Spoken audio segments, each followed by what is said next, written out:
জীবনকে গড়া হাট্টা কাট্টা যুবক, এই শরীর নিয়ে আমরা বাহাদুরি করি।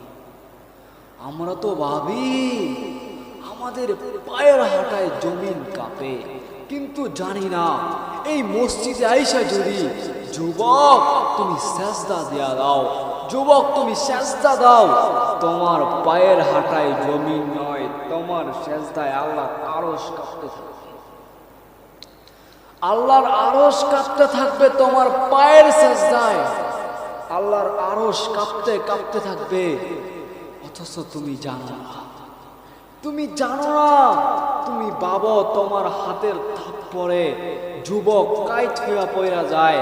তুমি জানো না তোমার এই হাতের দোয়া আল্লাহর সাথে সাথে কবুল করে। তবে এতটুকু কথা বলি যুবক, আপনাদেরকে পায়ে হাত রেখে এতটুকু বলি, কিয়ামতের ময়দানে যখন উঠবেন তখন আল্লাহর চেহারাটা দেখাইবেন কি কইরা? এই চেহারাটা আল্লাহর রাসূলের কাছে দেখাইবেন কি কইরা?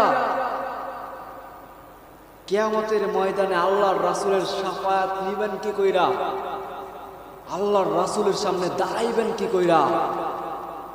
একটা গাধাকে আমরা আল্লাহর রাসূলকে একটা গাধা যেই পরিমাণ ভালোবাসতো আল্লাহর রাসূল